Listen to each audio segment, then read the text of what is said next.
that it was some type of sick hoax, and when we found out it wasn't, you can imagine everybody on that plane is connected to Kobe, and he was the brightest star in our galaxy for every year we were there, and to get this news in the air and to watch the reactions of everybody on board was the worst. John, what were some of the reactions coming from the players who were in shock on the plane? Disbelief. Like, come on, what now, Jim, is going to turn out to be his last tweet came last night after LeBron passed him on the NBA's all-time scoring list, and he was very magnanimous. He's been doing a lot of interviews lately talking about how he thought it was kind of a cool thing that a guy in a Laker uniform was going to, move by him on that list, and how he was happy for LeBron, and that was the tweet. He said, and yet he battled back from that and played 3 more seasons.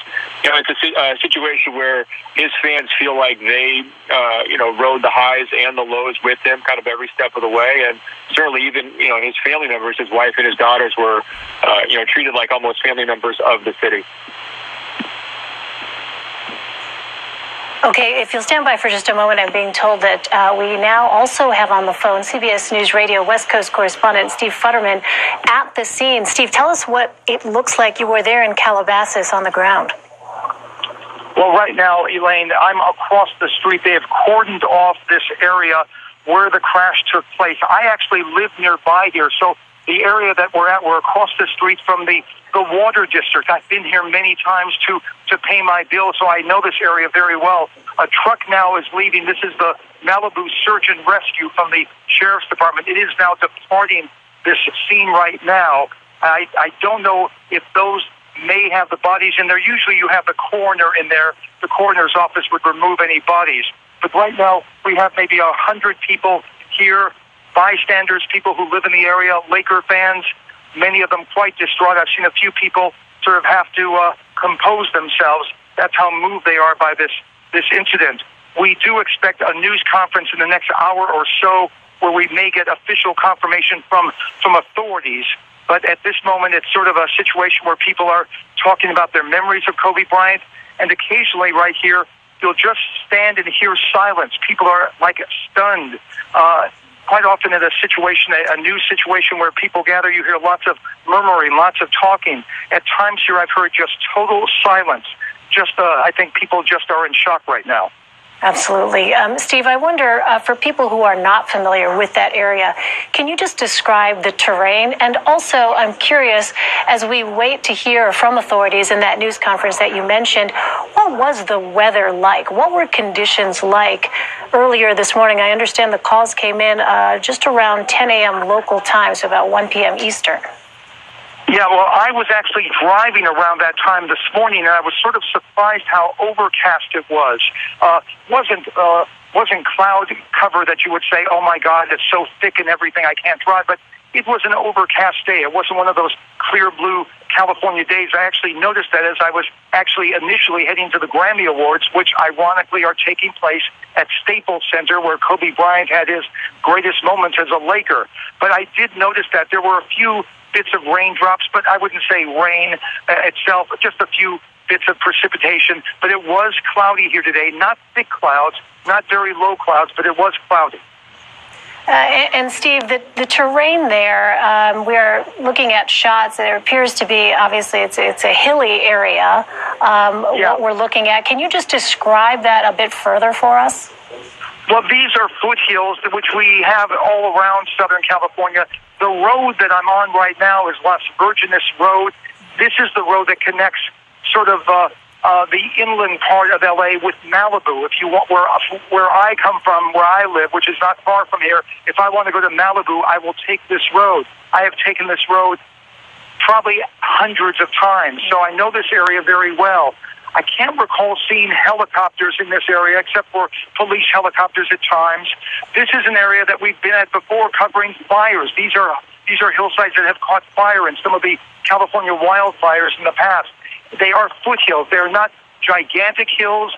They are not hills that you would think would interfere with a flight of a helicopter or even a small plane. But obviously we're going to have to wait and see where this investigation goes.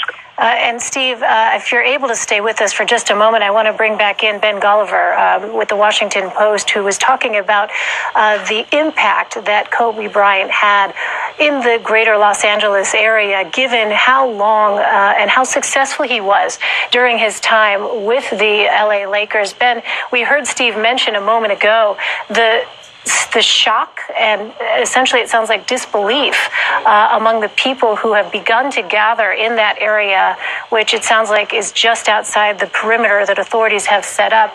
And we showed a moment ago a tweet from Scottie Pippen, Ben, former Chicago Bull, expressing his sadness. And I wonder if you could talk, Ben, a little bit about how Kobe Bryant's death is. There's the tweet from Scottie Pippen. It reads, "I'm stunned. Words can't even come close to describing it. Just an incredibly sad and tragic day." Ben, if you're still with us, can you just describe how much of an impact the death of Kobe Bryant will have in the world of the NBA, given his career, given the closeness that clearly many other players feel with Kobe Bryant? Ben, are you with us? Okay, I'm sorry, we don't have Ben right now. I thought he was still with us, but that tweet. You know, go ahead, Steve. I'm someone who actually covered Kobe Bryant's first game, his last game. Wow. I was actually there for every championship he won. I was there for the 2 gold medals he won. I was actually there the night he won an Oscar. This was someone who had unbelievable accomplishments. I was even in Eagle, Colorado, probably the low point for Kobe Bryant's public career, when he had that charge of rape for a while that was eventually settled out of court. So I've covered this man from when he was drafted as a high schooler to now and his death here. And it was just a remarkable life where this was a man who I felt always gave it his all. And that's why sometimes you didn't get along with other players. You mentioned Scottie Pippen. I remember one Game 7 that the Lakers played against the Portland Trail Blazers when Pippen was with the Trail Blazers. And Kobe Bryant put the stake in the heart of Scottie Pippen in that Game 7 where the Lakers came back. And I remember Scottie Pippen in one of the games just pounding his fists on the towels that were going to be used for the players to clean up. He was just so distraught at some of the pain that Kobe Bryant and the Lakers instilled in him. So this is just, I'm trying to recall a player of such stature dying at such a young age. We've had great players. Thurman Munson died. I remember the Yankee player, Roberto Clemente, one of the greats ever. But Kobe Bryant was someone who some people thought may have been the greatest player ever. I don't think you've had anyone at this high stature. Maybe there's some European soccer players who have died at this young an age. And just the impact. This is one of those things, if you're a sports fan or even not a sports fan, you knew who Kobe Bryant was. This is one of those you'll say, I remember where I was when I heard that Kobe Bryant had died.